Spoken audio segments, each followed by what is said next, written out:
Muchas gracias.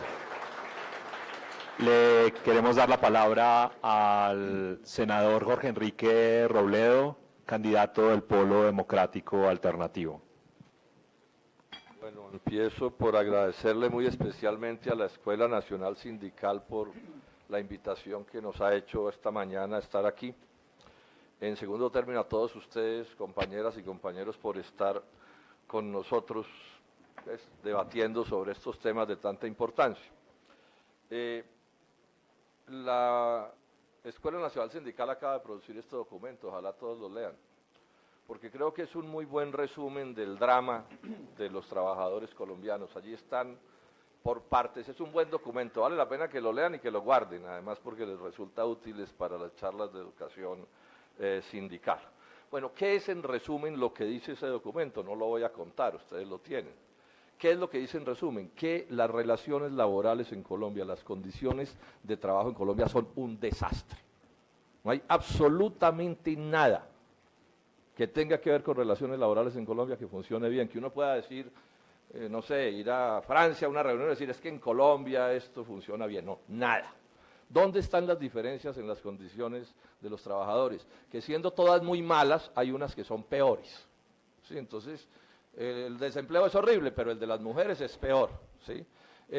Una cosa está muy mal, pero la de estos es horrible, es todavía más mala. De eso es de lo que se trata este asunto. Eso es lo que tenemos. Es la primera radiografía que quiero señalar, repito, está en detalle documentada en este documento. Voy a partir como en tres grandes temas, digamos, este desastre laboral, para intentar precisar algunas cosas. La primera, todo el desastre que se deriva del desempleo y del rebusque que viene con el desempleo. Esa es una condición laboral particular. O sea, los que no tienen empleo son rebuscadores. Con todo respeto utilizo la palabra rebuscadores porque al final eso es trabajo, pero lo que estoy hablando es de trabajo peor que precario, o sea, es unas formas de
lo que estamos hablando.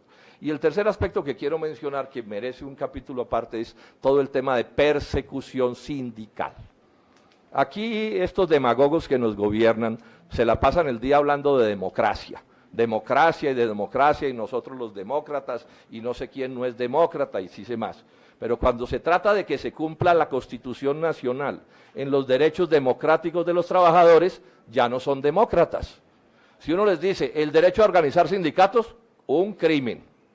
El derecho a presentar un pliego de peticiones y a firmar una convención colectiva, mierda, eso ya es asimilable pues con el secuestro. Y si se trata de ejercer el derecho de huelga, derecho que también está en la Constitución, ahí sí, mejor dicho, es el fin del mundo. Miren lo que está sucediendo con la barbarie de Avianca y del señor Efremovich. Toda la tercerización laboral es para que no pueda haber sindicatos, ese es todo el secreto, lo demás es carreta, demagogia para engañar a la gente. Entonces, ¿qué es lo que tenemos en asuntos laborales en Colombia? ¿Qué tiene que ver esto con la democracia? Nada. O sea, es que aquí creen que la democracia es el derecho que tienen algunos para robarse las elecciones cada 4 años. Y para decir en los medios de comunicación los que se les dé la gana, normalmente mintiéndole a la gente y engañándola y manipulándola de tantas maneras. Esta es la radiografía de la realidad que tenemos. Ahora, ¿cuál es la causa? Siempre, mis queridos sindicalistas, hay que ir a las causas de los fenómenos o nos engañan.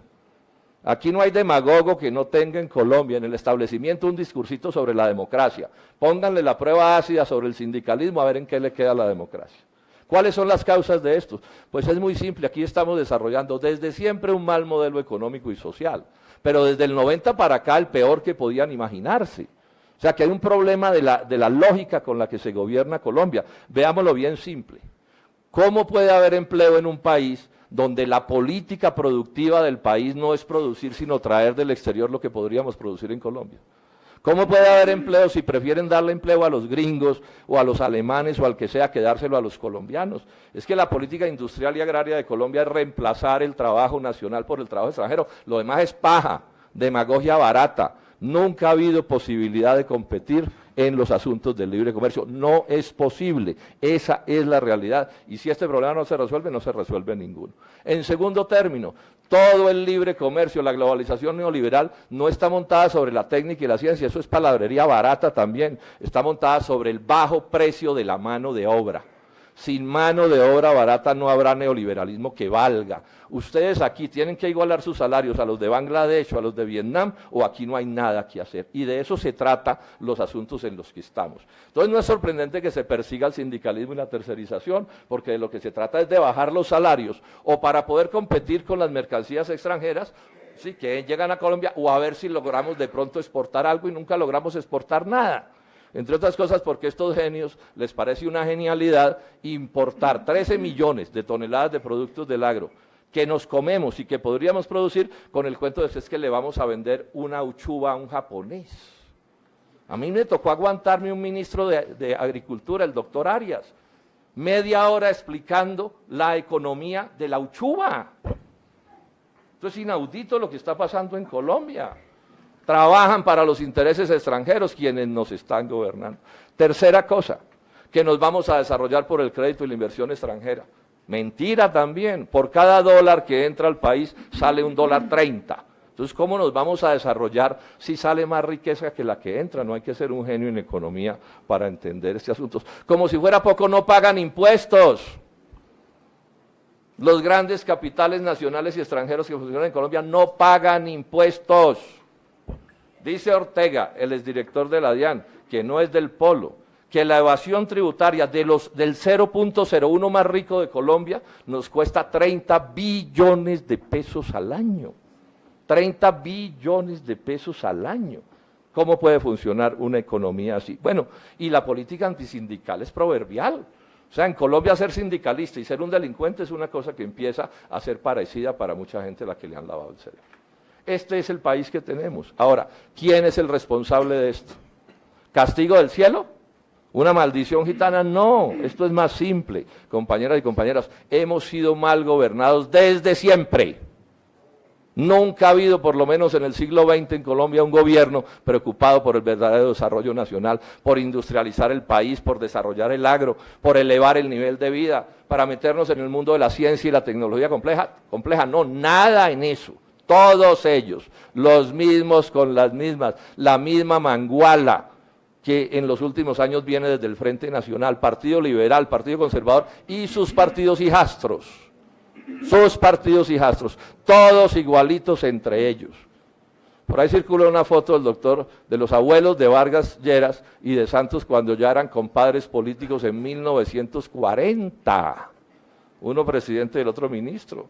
Ahí está Santos, que fue ministro de César Gaviria, de Andrés Pastrana y de Álvaro Uribe. ¿No eligieron a Ordóñez en la primera ocasión los uribistas y en la segunda los santistas? Eso es historia patria. O sea, este es el principal problema que tiene Colombia al final, es que hemos sido mal gobernados desde siempre, por una minoría profundamente reaccionaria, que separó su suerte personal de la suerte de la nación, que no cumple ni siquiera con el deber mínimo de robar el país, aun cuando fuera para robar más. Tenemos un producto per cápita de $5.800. Eso es una miseria. Los argentinos están en 13.000. Los coreanos están en 27.000. Los gringos en 57.000. ¿Producto de qué? De que hemos sido mal gobernados desde siempre. Y dentro de esto hace parte clave todo el fenómeno de corrupción. Casi que lo de menos en corrupción es que se roben la plata. Porque si la crearan uno diría, yo digo, el problema que tenemos con los congresistas no es que ganen mucho, que ganan mucho o ganamos mucho. El problema es lo mal que gobiernan. Esos tipos por el salario mínimo serían carísimos. Carísimos porque no hacen nada de lo que deberían hacer en beneficio del progreso de Colombia. Y esto no lo va a arreglar el proceso de paz. Y esto no me lo entiendan como una crítica al proceso de paz. Nosotros hemos respaldado el proceso de paz. Yo toda mi vida me he opuesto a la lucha armada, entonces no voy a estar de acuerdo con que se desarmen las FARC. Pues claro que estoy muy contento. Pero eso no nos resuelve este problema. Aquí no van a cambiar las condiciones laborales de ustedes y del sindicalismo porque hay proceso de paz. No hay una palabra sobre eso en los acuerdos. Y no lo digo como una crítica, entiéndanme bien, lo digo como un hecho. Me alegra el proceso de paz. Nos va a mejorar las condiciones para luchar por las transformaciones de Colombia, pero ahí no van a estar las transformaciones. Entonces esto es parte clave en el asunto para ver qué es lo que se viene. Porque empieza a haber un gran debate en Colombia y yo lo quiero plantear con toda franqueza. Quienes creen que todo el debate del año entrante es un debate sobre el tema del proceso de paz y que el país se debe partir en dos. Los amigos del proceso de paz y los contrarios al proceso de paz. Pues bien, nosotros estamos diciendo que no es así. Nosotros estamos diciendo que el polo defiende los acuerdos del proceso de paz, pero lo que estamos proponiendo como política tiene que incluir estos temas, o si no lo que vamos es a reelegir a Santos III, porque Santos está con el proceso de paz, claro que sí, pero también está con todo esto que estamos mencionando, ¿o no? ¿Con qué de esto que yo estoy mencionando no está Santos? ¿Y con qué de esto que yo estoy mencionando no están todos los partidos de la Unidad Nacional? ¿Con qué? Con nada. Entonces nosotros estamos diciendo es que no, aquí necesitamos respaldo al proceso de paz, pero una política con un jefe de Estado que empiece a resolver estos problemas. Entonces al final, ¿por qué? ¿Qué es lo que estamos teniendo el año entrante? Estoy haciendo un esfuerzo grande para cumplir los 10 minutos. Yo soy bien disciplinado en estas cosas, ¿cierto? ¿Sí? Entonces, ¿qué es lo que se va a votar el año entrante, mis queridos compañeros y compañeras? Muy simple, continuismo o cambio. Continuismo o cambio. Hay 2 o 3 versiones del continuismo, vamos a ver cuántas son. A mí no me sorprendería que al final no hubiera sino 2, porque la Maguala Santista lograra unirse en torno a Germán Vargas Lleras. Eso no lo descarten como una posibilidad que está allí. Pero bueno, pueden ser 3 las opciones del continuismo. Y vamos a ver qué va a pasar con las opciones del cambio. Estamos en esos procesos, son complejos, vamos a ver cómo se desarrollan las cosas. Todo con un propósito. Hay que derrotar a los mismos con las mismas o aquí nada cambiará, no se dejen engañar. Otra vez el mismo cuento. La misma oligarquía de siempre haciendo las cosas de la misma manera para engatusar a la gente y proponen un caramelito y se rasgan las vestiduras y pelean entre ellos como perros y gatos para engañar. Esa es la vieja historia liberal conservadora. No hubo 300.000 muertos en Colombia, entre ellos campesinos, gentes del pueblo en los días de la pelea liberal conservadora para engañar a Colombia y ahora nos la quieren repetir con nuevos nombres, pero la misma historia, las mismas cosas. ¿Cuál sería mi propuesta en estos asuntos que nos interesan tanto aquí en cosas laborales? Advirtiendo pues que se quedan muchas cosas sin mencionar. Primero, producir, producir y producir. Trabajador que no entienda que si no es produciendo no tiene nada que hacer en sus condiciones de trabajador, no entiende nada, no se da cuenta en qué oficio es el que está.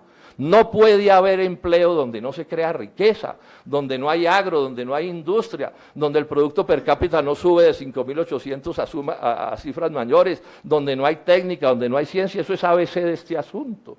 Y ese es el primer problema gravísimo que nos crea el libre comercio. Producir, producir y producir. Y en esto los trabajadores y los demócratas debemos unirnos con los sectores del empresariado que estén por desarrollar a Colombia y por oponérsele a la agresión imperialista, porque Colombia está siendo sometido a la dominación colonialista de los Estados Unidos y las grandes potencias, y esto también hay que decirlo.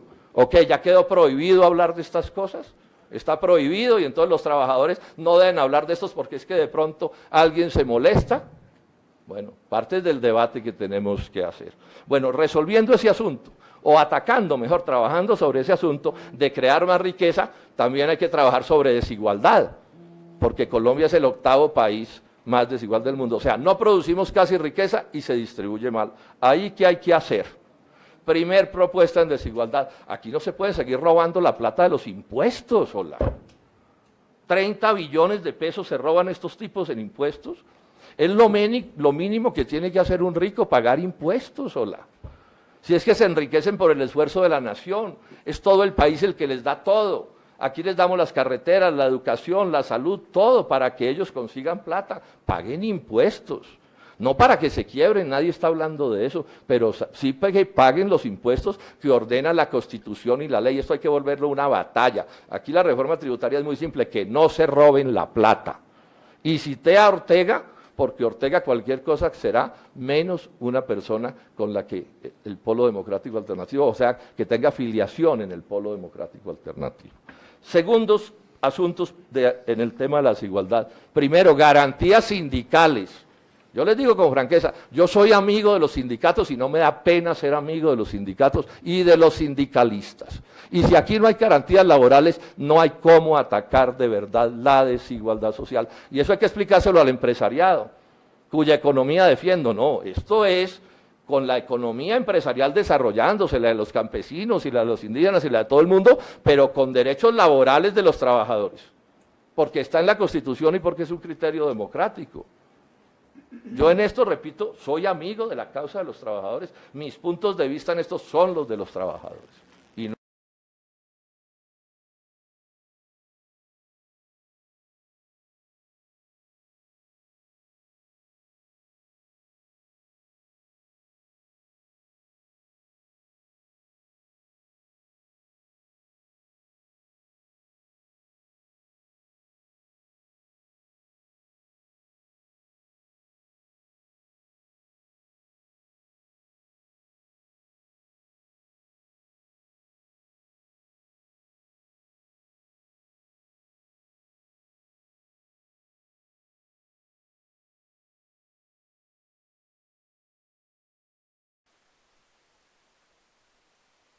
¿Qué es esta cosa?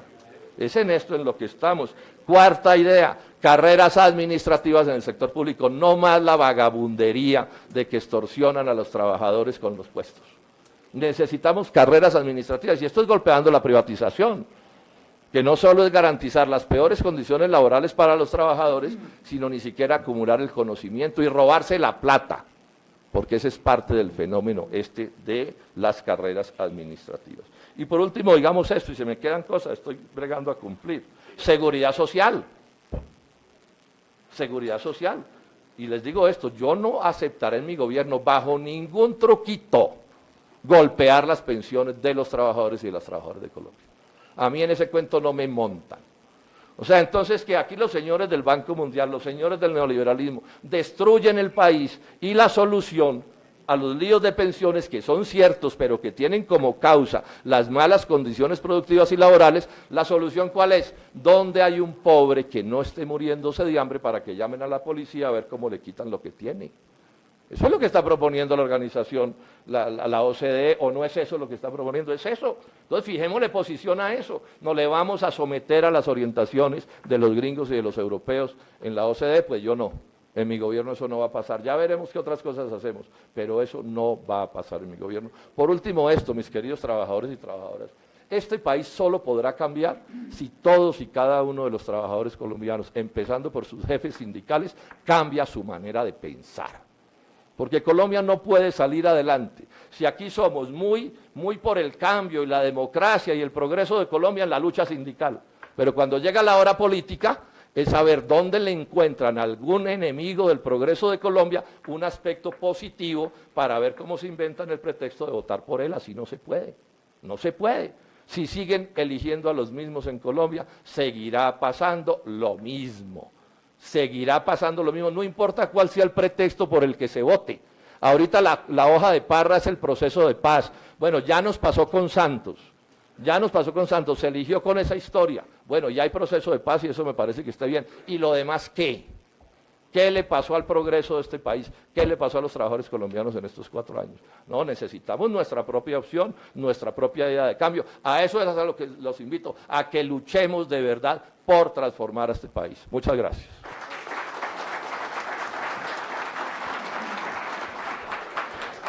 Muchas gracias al senador Jorge Robledo y le doy la palabra a el exalcalde de Bogotá y exsenador Gustavo Petro Rego, candidato de la Colombia Humana. por 10 minutos. Gracias. Pues siendo el último de los que intervienen en esta mesa, me toca hacer una transición, palabra que está de moda, para iniciar un conversatorio. Entonces, a mí me preocupa lo siguiente, digamos, yo estoy de acuerdo con Robledo en el tema que los acuerdos para acabar la guerra con la FARC no solucionan las bases fundamentales para construir una era de paz, que tiene que ver con la sociedad y con reformas para que esa sociedad pueda vivir en primer lugar y convivir en segundo lugar. La segunda tiene como condición la primera, las reformas para vivir.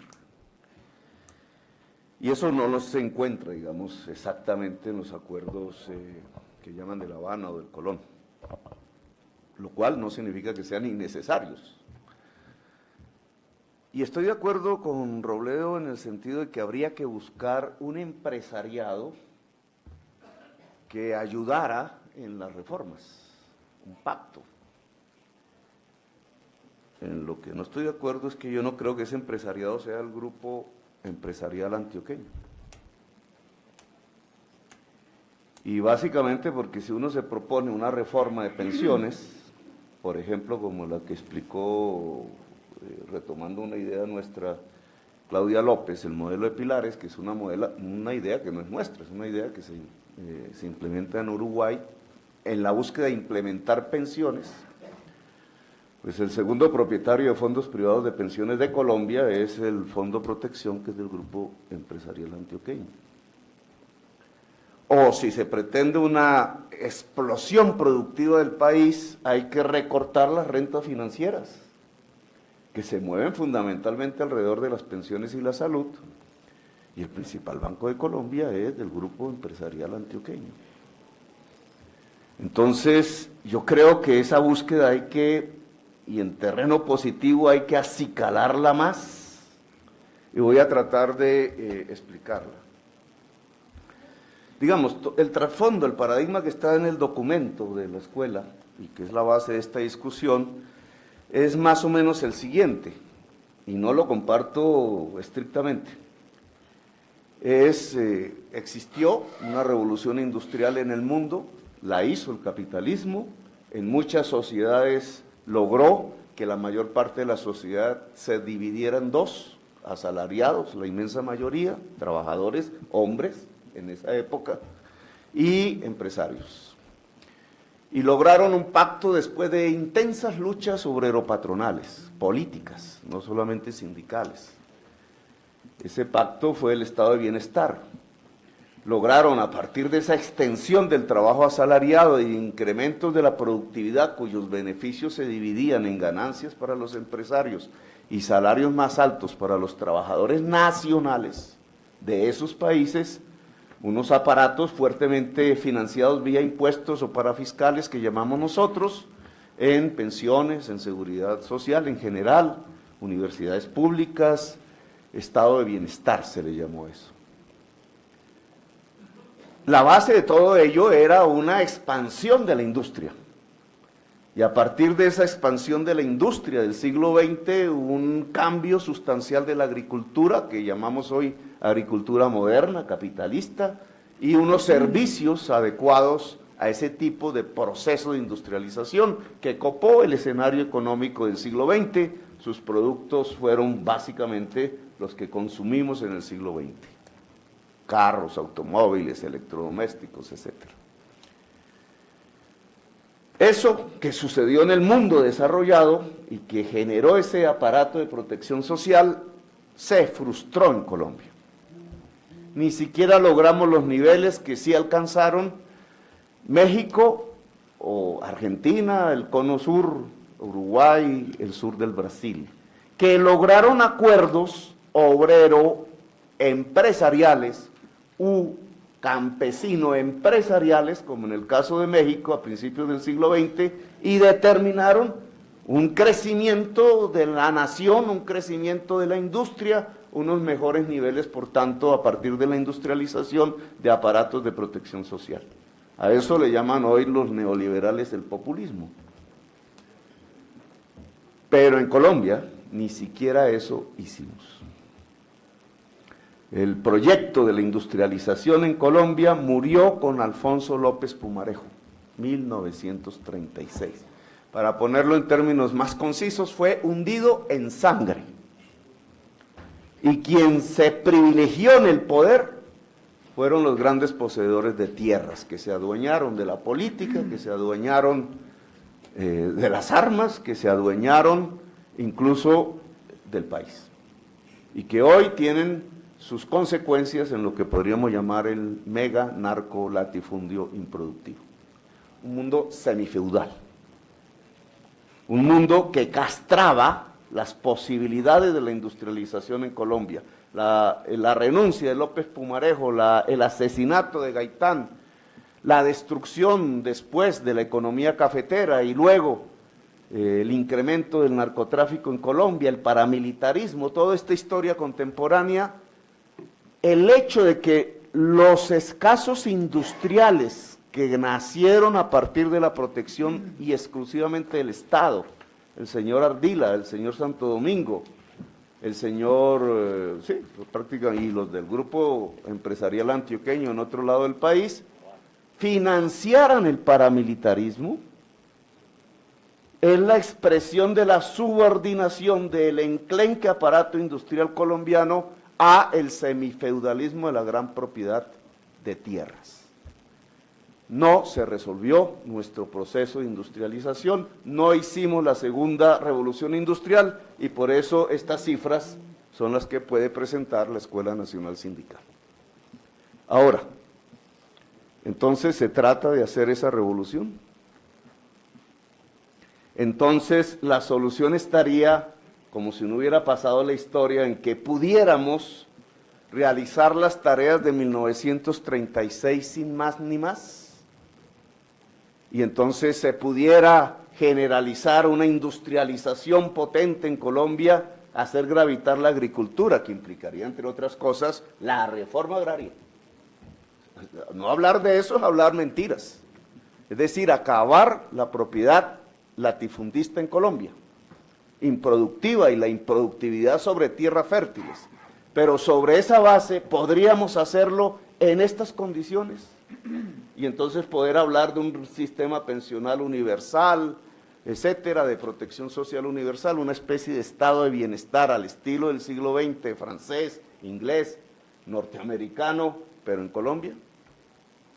Yo pienso, yo nací y mi vida política ha transcurrido en estos 40 años de mis 57, ya bastante, en medio del mundo del trabajo. Y yo creo que, y aprendí, que de lo que se trataba era de la emancipación del trabajo. Eso fue lo que aprendí de niño.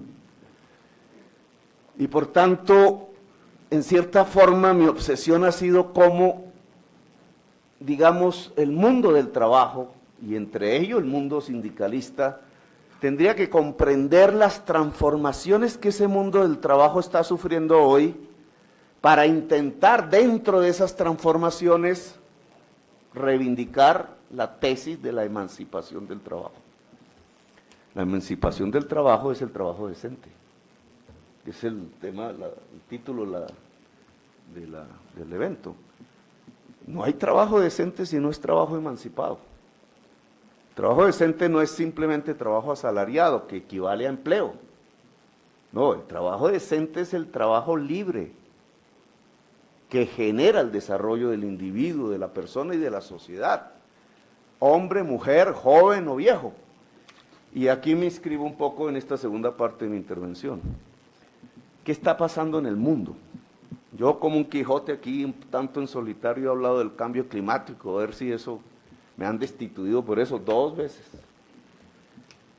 Pero yo creo que ese tema no se ha profundizado realmente en las propuestas y en lo que está significando esto en el mundo. El cambio climático como reacción que tiene la humanidad para sobrevivir, para vivir, está provocando algo que se llama la tercera revolución industrial.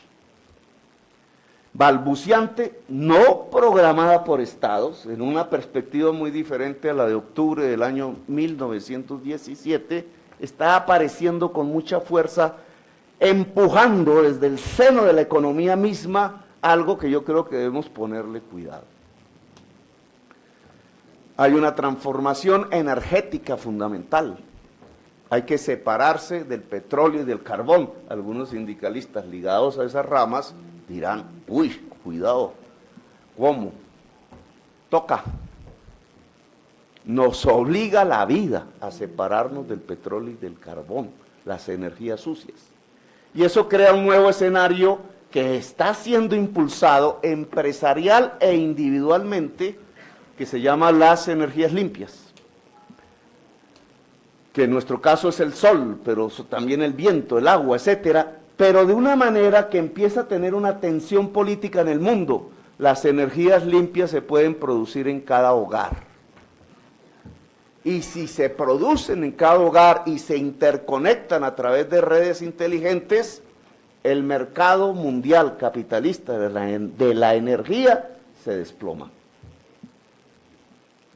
Y este es un tema que tenemos que tener con cuidado y verlo con cuidado. ¿Qué pasa si millones de personas en nuestro país empiezan a generar energías limpias en sus casas? Uno, su costo de energía baja a cero. Eso significa un crecimiento de los ingresos reales, que no necesariamente es el salario real. Dos, se interconectan. Tres, al interconectarse aparecen nuevas formas de trabajo. Y esto es lo que quiero subrayar. La nueva economía subrepticia en medio de una crisis dramática del capitalismo, de la agonía de la segunda revolución industrial, está haciendo aparecer un nuevo tipo de trabajo, cada vez más amplio, cada vez más extenso, que puede ser dominado por el capital o puede emanciparse del capital. En el mundo, el trabajo asalariado está retrocediendo. Eso no era el siglo pasado, es de ahorita. Y ustedes lo deben haber ya observado. Es decir, esos trabajadores de la revolución industrial en Estados Unidos, Francia, Inglaterra, hombres en general, que movían grandes maquinarias, músculo, fuerza muscular como base del trabajo, que lograron altos salarios, que lograron a través de sus luchas el sistema de protección social, se vino al suelo. El mayor empobrecimiento en el mundo está ahí, en ese sector de los trabajadores blancos, industriales, y políticamente van pasando hacia las derechas, entre otras cosas, por miedo a la inmigración. ¿Qué lo está reemplazando? Claro, si se cae el trabajo asalariado en el mundo desarrollado, ese es el libro de Tomás Piketty, que hay que leer, El Capital. Se caen todos los aparatos de protección social sustentados sobre el trabajo asalariado, empiezan a tambalear, son balbuciantes. La gran discusión del Obamacare, etcétera, en los Estados Unidos, la discusión política europea. Ay, Dios mío. En medio de esa caída de la segunda revolución industrial hay una resistencia del mundo del trabajo. Esa resistencia del mundo del trabajo ya no se está dando dentro de la fábrica, que se ha automatizado completamente. Ustedes son testigos de eso en Colombia. Ya reemplazaron a los trabajadores al máximo, salen. El mundo de la resistencia del trabajo se está estableciendo en el trabajo fuera de la fábrica, en el trabajo libre.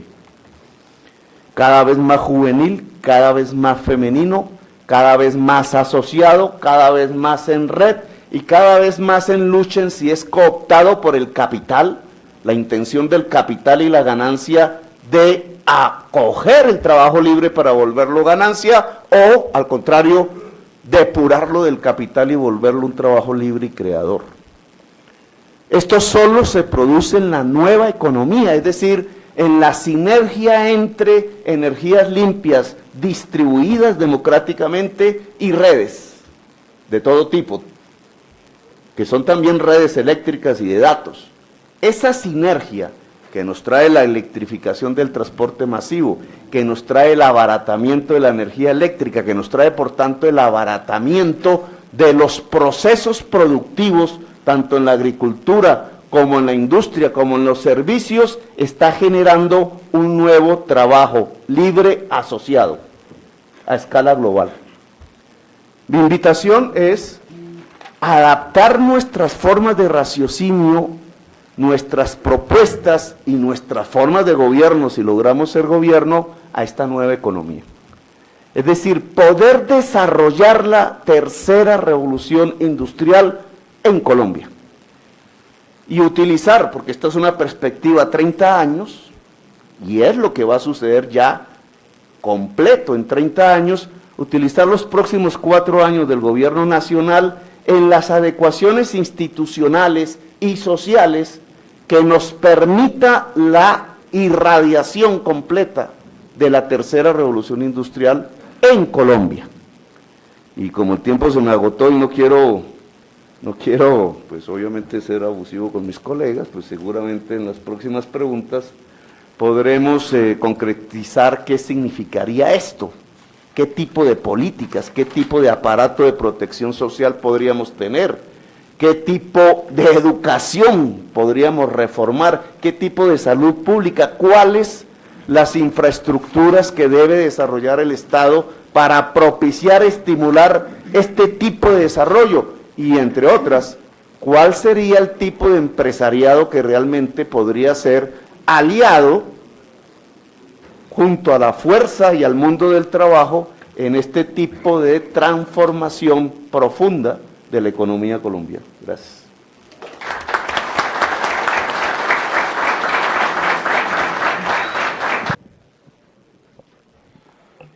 Sí, a ver, son tantas las cosas, ¿no? Pero yo diría primero esto. Pues yo no voy a entrar en la discusión para dónde va el mundo con su trabajo y si el trabajo va a ser libre o no va a ser libre en el mundo. Yo no sé cómo vayan a hacer las cosas y yo no creo que el oficio del gobierno próximo sea preparar al país para eso, que no sabemos ni qué es. Porque lo que sí sabemos que es que la globalización es el modo más agresivo, más reaccionario, la globalización neoliberal, que pueda tener una economía de mercado, el peor de todos. Este es un fenómeno de recolonización, de ultraconcentración de la riqueza. O sea, al pueblo no le espera ninguna libertad en este futuro del mundo, y mucho menos en el futuro de Colombia. Es lo primero que quiero plantear como un problema de enfoque. Es paja que esto sea una cosa de la electrónica y no sé qué, no, es plusvalía absoluta. Miren a Bangladesh, miren a Vietnam, miren a China, miren a lo que sea, y miren a Colombia lo que está pasando. ¿Qué es lo que puede quedar de trabajo libre, llamémoslo así? O sea, que no sea asalariado como parte de inmensos conglomerados económicos de todos los tipos, tanto industriales, agrarios, comerciales, financieros. ¿Qué es lo que queda por fuera de eso? El rebusque. Ahora, claro, yo soy en eso muy respetuoso. Pienso que es mejor ser un asalariado que un malabarista en un semáforo. Pero bueno, esa puede ser la libertad del señor del semáforo. Pero al mundo no lo están sentenciando, no lo están llevando hacia eso. Al mundo lo están llevando hacia las cosas más retardatarias que uno se puede imaginar, porque es que esto además tampoco es aquí lo que se nos ocurra. No, aquí las grandes potencias, empezando por Estados Unidos, están diseñando un mundo. Y ese mundo es un mundo en el que los asalariados, los trabajadores, cada vez van a llevar la peor parte. Cada vez van a llevar la peor parte. Y se vuelve ultra urgente hacer esfuerzos por organizar en sindicatos a todos los trabajadores que podamos organizar y defender el sindicalismo como un asunto clave de la democracia. Que alguien quiera, digamos, ser cuentapropista o no sé qué, pues yo digamos que a eso no me opongo, esa no es la discusión. Pero lo que quiero llamar la atención es que el mundo que nos están montando, hoy ya es profundamente reaccionario, cada vez más. Llamo la atención sobre eso. Miren, esto es tan retardatario lo que está sucediendo que no lo hemos pasado en los últimos años defendiendo cosas que antes criticamos porque no eran las mejores, porque lo que hay es toda una política de recorte de las condiciones de vida, de las condiciones de trabajo, de la democracia, de todo. Ese es el mundo que tenemos al frente. Ese es el mundo que tendrá que enfrentar esta campaña presidencial y un próximo gobierno, si logramos que no sea el gobierno de ellos. Este es un problema, a mi juicio, del enfoque de esta discusión. Lo segundo es esto. Colombia está siendo cada vez más arruinado en su aparato productivo, que es donde trabajan los trabajadores. Yo no me opongo al cuentapropismo, pero yo sí creo que hay seres humanos que tienen el derecho de plantearse como opción de vida trabajar en una organización económica importante y grande. Y no quieren ser burgueses, y no quieren ser negociantes, no, quieren ser asalariados con condiciones salariales de excelencia. Pienso que ese es un derecho democrático y que es un derecho progresivo, ¿sí? Y que lo que hay que buscar entonces es que haya esas instituciones donde se trabaja, donde esas cosas puedan realizarse. Y para eso necesitamos sindicatos y sindicalismo. Y para eso necesitamos que haya empresas. Las contradicciones entre el capital y el trabajo son obvias, eso es ABC. Hay contradicciones entre los trabajadores y los empresarios. Pero yo les hago una pregunta a ustedes, trabajadores asalariados. Cuando llegan a cerrar la empresa, las políticas de las transnacionales y las políticas de la globalización y el Banco Mundial, ¿qué deben hacer los trabajadores? O sea, en este momento, para poner un ejemplo, está amenazado el sector del azúcar del Valle del Cauca, frente a las importaciones de azúcar extranjero. Hay un plan para eso, para reemplazar el azúcar nacional por azúcar extranjero. ¿Qué le decimos a los sindicatos del Valle del Cauca, de todas las centrales que hagan frente a ese hecho? ¿Qué les decimos? Que no importa, porque son un rico menos, aplaudamos porque un burgués menos, porque lo quebraron los burgueses de otro lado. Pues no, yo les estoy proponiendo una cosa que es muy simple, a que les proponga a los trabajadores. Si hay que unirnos con el empresariado para defender el aparato productivo nacional, hay que unirnos. Eso no quita las contradicciones, no las quita. Yo estuve con Carlos Gaviria en la última huelga de corteros, allá, al calor del Valle del Cauca, en la carpa de la huelga, respaldando la huelga. Y hemos jugado un papel importante en la construcción de ese sindicalismo cañero, pero también he estado en actos con los sindicatos del Valle del Cauca y con Azocaña, oponiéndolas a las importaciones de azúcar. Yo creo que esa es una política democrática. Y este es el problema principal que tiene Colombia. Colombia está siendo sometido a que solo puede vivir de carbón, o de petróleo, de minería. Esa es la política que tenemos al frente, y es la política que hay que enfrentar. Entonces, si por eso entonces a mí me maltratan y me macartizan, lo que sea, bueno, esos son precios que pagamos. Pero es que esto además es un problema de la soberanía nacional, porque aquí es la otra discusión que hay que hacer. ¿Cómo se va a relacionar Colombia con el mundo sin soberanía nacional? Sin que tengamos capacidad de decidir, o eso también nos lo van a decidir desde afuera, es lo primero que quería señalar. Entonces no tengo inconveniente en plantear una cosa de esta amplitud. Ahora, ¿con quiénes podrán acordarse? Con los que quieran. ¿Qué hacemos en este momento? Está habiendo manifestaciones inmensas de confeccionistas, trabajadores y empresarios. Miles y miles de confeccionistas tomándose las calles de Colombia contra las importaciones de confecciones. ¿Qué hacemos con ellos? ¿La CUT lo respalda o no lo respalda? ¿La CGT lo respalda o no lo respalda? ¿El senador Robledo lo respalda o no lo respalda? Lo respaldo. Y si tengo que sentarme a hablar con un empresario para ayudar a organizar una movilización de esas, me siento, porque eso es democrático, eso es patriótico, eso le sirve al progreso de Colombia. ¿O qué? ¿Le sirve más que todos nos vistamos con ropa china o de Bangladesh o de dónde? Esto es concreto y repito, no tengo nada que decir sobre eso, y el día en que quieran hacemos otra discusión. Yo dije producir, pero me quedo corto en una cosa: no más TLCs. Y hay que renegociar los que hay. Que se ponen bravos los gringos, que se pongan bravos los gringos. Pero no podemos defender como política económica unos tratados que destruyen el aparato productivo nacional y que convierten a nuestros asalariados, a nuestros obreros y a nuestras obreras en rebuscadores, en vendedores de minutos en los semáforos. Yo creo que está mejor un colombiano trabajando, por duro que sea el trabajo en una empresa, está mejor que rebuscándose en una esquina. De entrada, el rebusque de la esquina, ese trabajo que alguien puede llamar libre, no incluye pensionarse, nunca, ni incluye salud, ni incluye nada. Estas son cosas concretas que tenemos que mirar. Entonces, muy simple, en mi gobierno no habrá más TLCs y se renegociarán los que hay, y no entraremos a la OCDE o nos saldremos de ella, porque ese es un instrumento de dominación de Estados Unidos y de las potencias europeas sobre Colombia. Y los que peor van son los trabajadores. Les repito, sin mano de obra barata no habrá neoliberalismo que valga. Miren ustedes lo que está pasando con esos nuevos sectores de la economía que han aparecido. Entonces, los computadores, y esto nos llenó de muchachos muy creativos que se sientan con un computador y son muy buenos, por ejemplo, diseñadores gráficos. ¿Hacia dónde está evolucionando eso? Hacia el muchacho genio que él solito hace sus cosas, no, hacia galpones como este, donde haya 100 o 200 o 300 muchachos encarrados cada uno con un computador, 14 horas diarias de trabajo, sin prestaciones sociales, tercerizado por completo. Esa es la realidad a la que nos estamos moviendo, por mucho que el computador sea un Apple y por mucho que el muchacho sea muy creativo y todo, pero es que lo que avanza en el mundo es la concentración de la riqueza, esa es la tendencia histórica. Entonces, si alguien quiere proponer que se acabe la propiedad privada, yo no estoy en eso, pero bueno, eso sería una manera de emancipar al trabajo. Pero no me digan que no tenemos es que ver con esa realidad que hacemos, y esa realidad es con sindicatos y con sindicalistas. Así se molesten quienes nos gobiernan y se moleste el neoliberalismo. Por último, el tema de la unidad. Todos estamos por la unidad. En política solo un loco no está por la unidad. Porque la unidad es la fuerza, y la fuerza es el triunfo. ¿Dónde está la discusión? ¿En torno a qué nos unimos?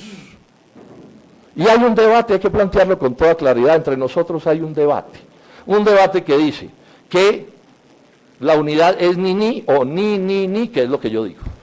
Y otros que dicen que no, que la unidad es ni, o dos nis. Yo digo que es tres nis. Es la posición no es mía, es la del Polo, es la oficial del Polo decidida en la Junta Nacional del año pasado. Nosotros no le jalamos a un gobierno de transición. No le jalamos a un gobierno de transición. ¿Por qué? Porque ese gobierno de transición es apenas ni, o de pronto ni, y nosotros estamos proponiendo ni. A ver si lo ilustro. Ni con el Centro Democrático, ni con Cambio Radical, ni con la Unidad Nacional. Esa es nuestra posición. Y a partir de eso miremos qué hacemos. Y hasta dónde llegan las unidades. Pero yo no me voy a unir para reelegir a un santista, olvídense. Prefiero quedarme solo, esa es la posición del Polo. Está definida. Está definida. ¿Esto le quita importancia al proceso de paz? No, pues yo estoy a favor del proceso de paz. Estoy a favor de la paz desde hace 40 años. Hemos votado todas las leyes del proceso de paz. No ha habido una sola cosa que no hagamos a favor de ese proceso de paz. Y en mi gobierno se van a cumplir los acuerdos. Pero además vamos a renegociar los TLCs, no vamos a firmar más, vamos a dar garantías laborales, vamos a enfrentar la tercerización. Nada de eso nos lo acepta ninguno de esos otros tres ninis. Ojo con esto, mis queridos trabajadores. Yo quisiera que el mundo fuera más simple, pero no lo es. No lo es, esta es la realidad. Entonces yo sí digo, unidad.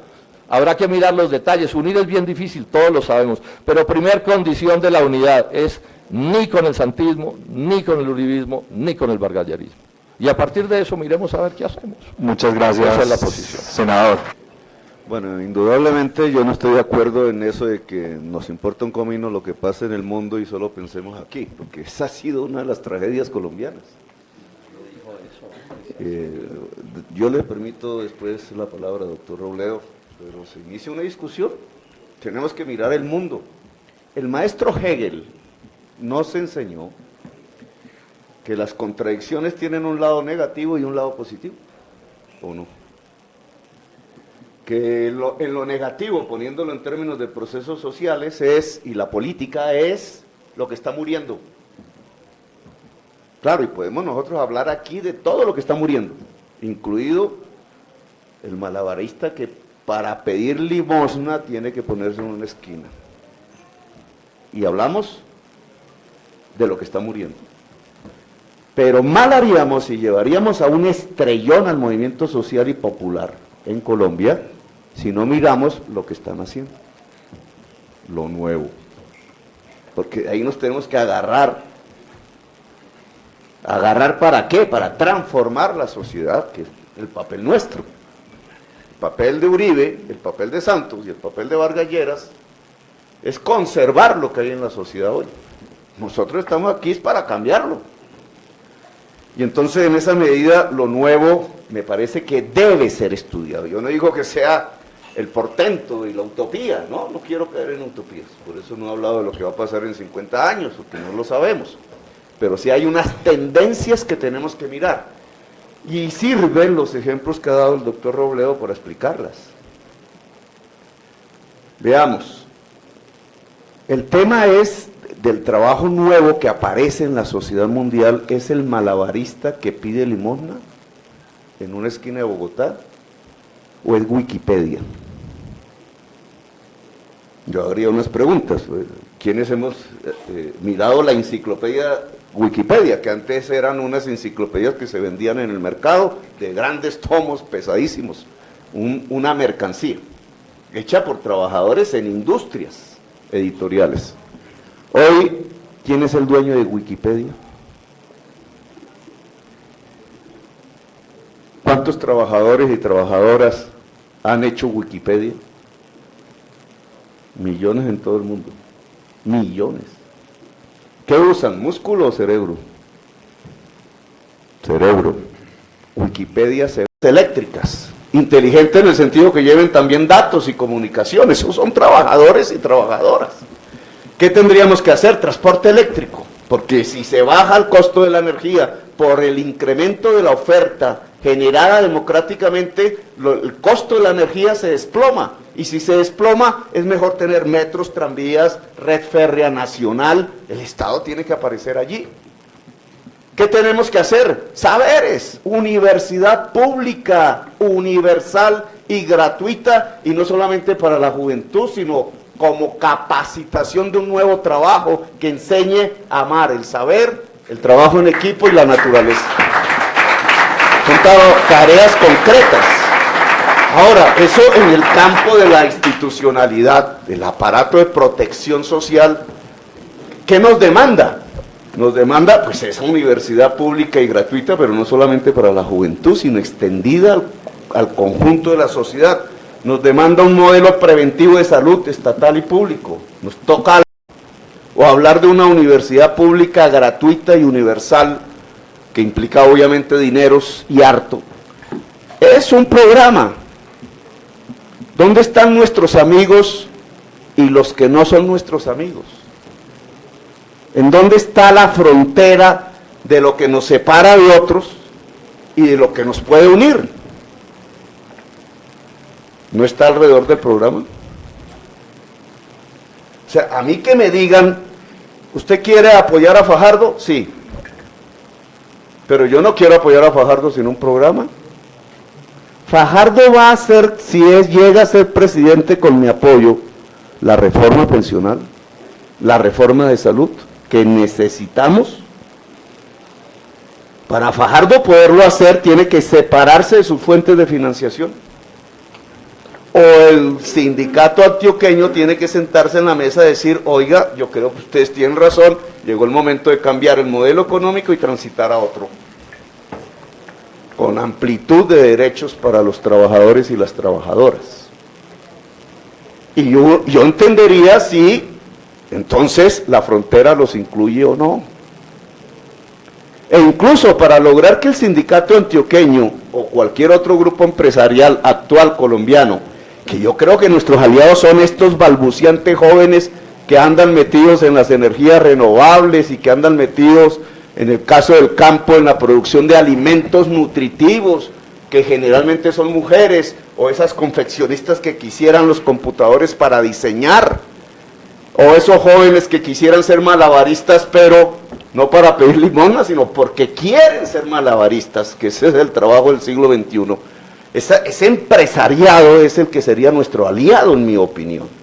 Pero eso hay que ponerlo en una mesa a través de un programa. Y ese programa, en mi opinión, si queremos que sea democrático, si no queremos un nuevo engaño, si de verdad queremos una ruptura, llamen la transición o no, una ruptura que nos ponga en una era de paz y de transformaciones democráticas en Colombia, empieza por la unidad del campo popular, señores sindicalistas y señoras sindicalistas. No es romanticismo. No es mira a ver cómo usted se mete a un cuarto con Robledo y con Claudia López y se toman un tinto y llegan a un acuerdo. No.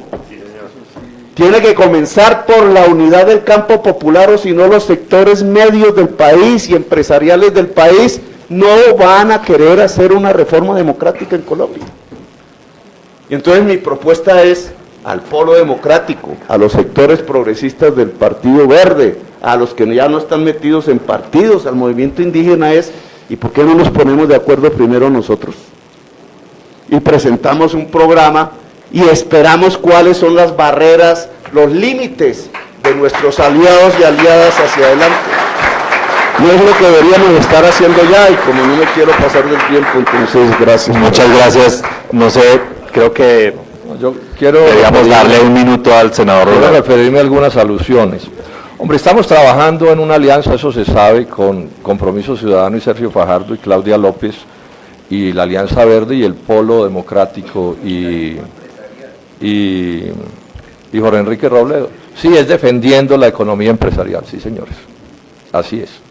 A mí no me van a meter el cuento de que se es amigo de los trabajadores si se aplaude que se cierren las empresas. Ese cuento no me lo meten. Ese cuento no me lo meten. No me lo meten. Pido por favor, algo que propongan, todo el respeto y el silencio para que pueda intervenir el senador. La actividad privada, que no es en lo que estamos. Entonces quiero ser preciso en esto. Yo soy amigo de los trabajadores de verdad, con cosas concretas y específicas.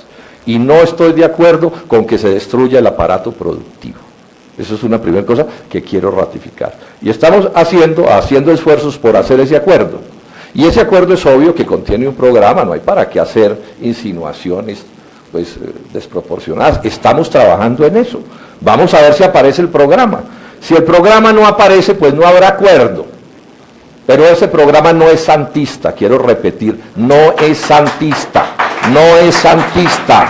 Quiero repetir, porque es que aquí no puede ser que las cosas se tiran y se va en temas claves del debate. Se va en temas claves del debate. Aquí hay, en lo que uno puede llamar el campo de izquierda, un debate desde el 2010. ¿Nos vamos a unir con Santos o no? Y aquí hay quienes han defendido en este país aliarse con Santos durante todo este tiempo. Esa es una realidad que tenemos allí. ¿Qué le vamos a hacer? Yo no le jalo, el Polo no le jala a eso. Porque el santismo no es solo el proceso de paz, el santismo es todo el libre comercio y todo lo que está envileciendo las condiciones laborales de ustedes. Es el santismo y el uribismo y César Gaviria y todos ellos los que llenaron este país de malabaristas. Y es a eso a lo que yo me refiero de los asuntos globales. Es que los asuntos globales están metidos en Colombia, todo el tiempo estamos llenos de asuntos globales. ¿O es que la tercerización de dónde vino? Entonces aquí se habla y se habla y se habla y no se critica el libre comercio. Y se habla y se habla y se habla y no se critican los tratados de libre comercio, ni se critica la OCDE. Eso no es tema del debate, no le interesa eso a los trabajadores. Por ejemplo, aquí se dice que hay mucha caña de azúcar del Valle del Cauca y eso es verdad. Y no debería ser así. Pero en parte la hay porque acabaron con todo el resto de la agricultura de Colombia y allá quedaron arrinconados en eso, porque aquí el que siembre maíz o el que siembre trigo o el que siembre cebada se quiebra. Y eso tiene que ser parte del debate. Y ahora vienen por el azúcar. Y eso no es tema de discusión. Santos está dedicado a arruinar el azúcar y eso no nos importa. Que porque los propietarios de esos ingenios son muy platudos, sí, son muy platudos.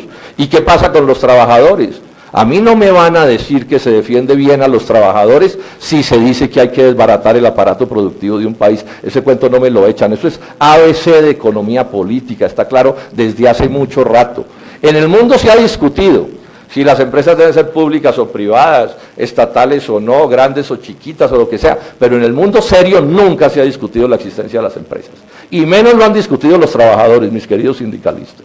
O sea, el movimiento ludista, ese movimiento que destruía las máquinas en el siglo XVIII porque pensaba que el problema eran las máquinas, no es lo que debemos defender como una concepción en este momento. Entonces aquí se pintan pajaritos Dios. Yo les pregunto a ustedes, sindicalistas que han estudiado esto, ¿puede haber desarrollo de verdad en Colombia en un ambiente de TLC? ¿Puede haberlo? ¿Eso puede suceder? Bueno, esas son las discusiones que estamos haciendo. Y entonces la insinuación es que hay un acuerdo con unos banqueros. Miente el que diga eso. Miente el que diga eso. Son otros los que han hecho acuerdos con banqueros. Estas son las realidades de las que estamos hablando. Ahora, cualquier día podemos hacer, si ustedes quieren, un debate largo sobre para dónde va el mundo.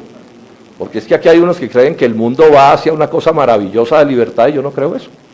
Y yo creo que el primer deber de los trabajadores es oponerse a ese mundo infame que nos están montando. Es que es el que nos están montando, el que nos están creando. Ese es el mundo en el que estamos. Y entonces nosotros estamos proponiendo un mundo distinto. Ahora cada quien tendrá que tomar sus definiciones. Pero el hecho de que no hayan podido estar en unas convergencias no los debe llevar a maltratar estas cosas. En esto tenemos que ser serios en el debate. Porque no puede ser que nos están pidiendo desde hace rato estar en esta convergencia y entonces ahora es horrible esta convergencia. ¿Cómo así? ¿Al fin qué? O sea, la semana pasada hicieron la propuesta de estar en esa convergencia, la hizo el doctor Petro. Entonces, al fin, ¿qué? ¿Sí o no? Porque, ¿cómo hacemos? ¿Cómo hacemos? Lo ha planteado 20 veces, Gustavo. Entonces, al fin, que eso es absolutamente pecaminoso, eso no puede ser correcto, eso es indeseable. Bueno, entonces, si esa es la teoría, entonces, ¿por qué quiere estar aquí? ¿O cómo es el asunto? Vamos a ir viendo qué hacemos, pero no puede ser a punta de macartismo. ¿Qué es lo que nosotros estamos proponiendo en esa convergencia? Por condiciones que no tenemos tiempo de desarrollar, estamos ahí nosotros. Y una vez, si somos capaces de encontrar el programa que nos une y los mecanismos, veremos con quién más podemos avanzar. Con una norma. Es ni. No es santista. No es santista. Yo aquí quiero recordar, yo no voté por Santos ni en la primera vuelta ni en la segunda vuelta. Ese es el debate que tenemos. Ese es el tema. Bueno, a mí me da pena, pero yo me voy a tener que ir porque me tienen en el Congreso ya lleno de cosas. Bueno, muchísimas gracias. Yo debo pasar, porque queremos, pero Héctor, queremos retornar a un ambiente más de fraternidad y de debate laboral que de polémica entre nosotros. A ver, ¿a nombre de quién gobernó Gaviria? César. ¿En representación de quién gobernó Uribe?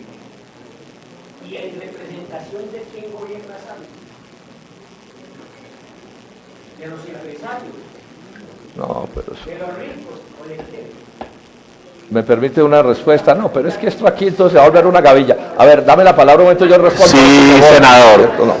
Porque senador, yo he dicho aquí, usted dice que ellos gobernaron en nombre de no sé quién, ¿cierto? Y yo he dicho que el acuerdo es ni. O sea, que aquí no puede haber ni santistas, ni uribistas, ni vargalleristas, ni nada. Punto. Sean o no empresarios, no. Pero ni sindicalistas santistas tampoco puede haber aquí. Por eso, entonces la cosa es bien simple. Nosotros tenemos un sedazo aquí para ver quién puede entrar. Y el sedazo es muy simple, esto es ni. Entonces, si cualquiera se acerca aquí con ese sedazo, bienvenido, listo. Es así de simple. Porque quiere decir que no está de acuerdo con ninguno de los nis.